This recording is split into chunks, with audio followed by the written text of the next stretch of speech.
또 훈육했다. 구 기자, 또 학대 사건인가요? 맞습니다. 지난 20일 새벽 1시 40분쯤에 서울 강서구 개화산에서 초등학생 아이 2명이 옷을 벗은 채로 맨발로 산을 걷고 있다. 이런 신고가 접수됐습니다. 네. 아이들은 발에서 피를 흘리고 있었던 것으로 알려졌고요. 예. 경찰 출동 당시에 아이 엄마는 아이들과 함께 있었던 것으로 확인됐습니다. 예. 이번엔 아이 엄마는 또 친엄마라고 하는 것 같은데, 이 친엄마는 도대체 아이들을 산에 버려두고 간 거죠? 저는 이해가 안 되는데요. 네, 아이들을 훈육하기 위해서 그랬다. 이렇게 이야기를 합니다. 훈육이요. 네, 엄마가 차를 태워서 아이들을 산 중턱에 놓고 다른 데로 가버렸던 사건인데요. 예, 예. 이 여성은 아이를 홀로 키우고 있었던 것으로 알려졌는데 네. 여성은 생업에 나가고 외할머니가 아이들을 돌보는 과정에서 아이들이 말을 잘 듣지 않아서 훈육을 하기 위했다. 이렇게 이야기를 했다고 합니다. 네. 이렇게 산에 버려진 아이들 발에 피를 흘린 채로 시민의 손에 의해서 구조됐다 이러는데 어머니의 이 훈육이라는 주장 교수님 어떻게 보세요?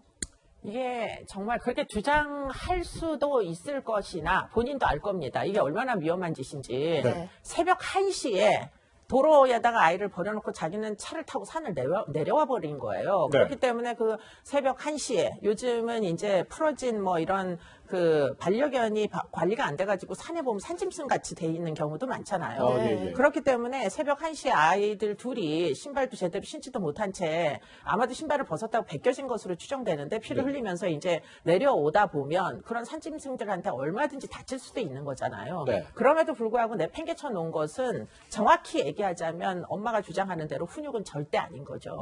그게 바로 학대인 겁니다. 꼭 주먹으로 때리고 욕설을 해야 학대가 아니고요. 지금 이런 방식으로 잘못된 훈육의 방식을 선택할 때도 예, 예. 얼마든지 이것은 인명피해가 날 위험성을 전제하기 때문에 이건 학대입니다. 그런데 문제는 이제 이런 것들을 제대로 교육을 받았던 적이 없잖아요. 예, 예. 사실은 아이들을 키우는 방법, 양육 방법 이런 것을 학교에서 배우지 않습니다. 그러다 네. 보니까 그야말로 이제 여자라고 가부장적 사고를 하지 않는 게 아니다 보니까 내 새끼인데 내 맘대로 한다라는 그런 종류의 이제 가정 중심 여기는 내 사적 공간이다라는 생각 때문에 사실은 과하게 이제 훈육을 했던 그런 사건으로 보입니다. 네. 이게 꼭 아동학대 사건이 나오면 훈육이다. 이런 얘기가 꼭 뒤따라 오는데, 이 형제요. 추가적인 학대 정황은 없었나요?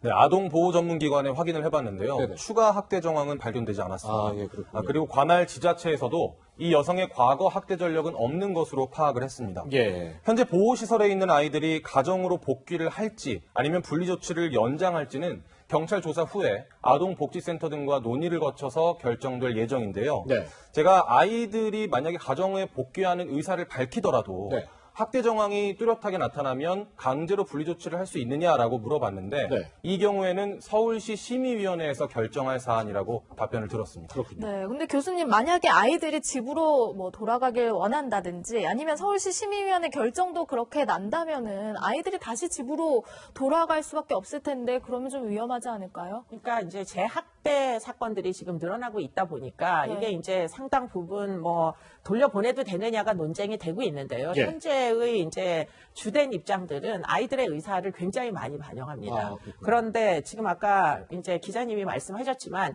이번에 이제 아이들의 의사 그리고는 이제 그 부모의 의사만 보고 사실은 천안 사건은 아이를 돌려보냈다가 지금 죽어버린 거잖아요. 예. 그러니까 이렇게 이제 당사자들의 의사 판단에만 맡길 수 없다 해가지고 지금은 지자체의 아동학대 심의위원회를 두고 네네. 그 전문가들이 상당히 많이 포함되어 있습니다. 그래서 아동학대 사건의 특성을 주고서는 심의위원회의 결정에 따라가지고 예를 들자면 지금 이 사건 같은 경우에 일시 보호를 하고 있는데 이것을 피해 아동 보호 명령을 청구를 하게 되면은 아동 보호 시설로 보낼 수도 있습니다. 그러니까 네. 아무리 아이가 돌아가겠다고 한다 손 치더라도 또 내 새끼니까 내가 데리고 가겠다 이렇게 주장하는 부모가 있더라도 네. 이제는 심의위원회에서 뭔가 의사 판단을 해서 분리가 필요하다 하면 강제 조치로라도 지자체의 장이 명령을 하면 강제 조치를 할 수 있도록 이렇게 이제 조치를 하겠다라고 발표는 했습니다. 예. 네, 교수님 저희가 연이어서 이제 아동학대 사건들을 전해드리고 있는데 아동학대 신고 건수를 보면 올해 들어서 좀 줄어들었다 이런 통계가 나오고 있어요. 사실 가정 내에서 벌어지는 거기 때문에 남들은 알 수 없는 경우도 많고 다른 기관을 통해서 알려지는 경우도 많은데요.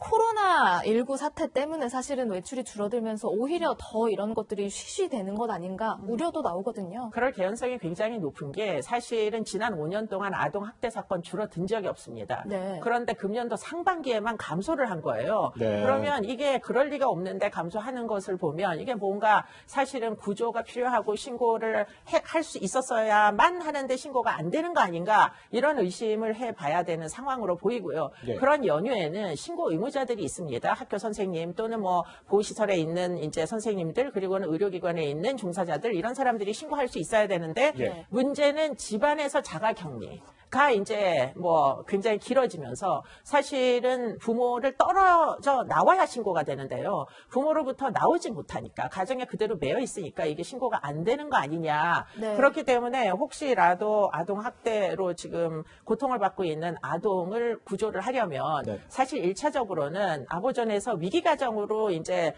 포착이 된 그런 이제 그 가정들이 있습니다. 네. 지자체에서 꼭 방문 조사를 해주셔야 됩니다. 네. 코로나 때문에 방문을 하지 않게 되면은 사실은 그 안에 있는 아이들은 부모 몰래 신고를 해야지 하는 생각조차 못한 채 그렇겠네요. 사실은 학대에 노출될 가능성이 매우 높습니다. 네. 네, 연이은 아동학대 사건 두 분과 함께 짚어봤습니다. 두 분 말씀 여기까지 듣겠습니다. 고맙습니다.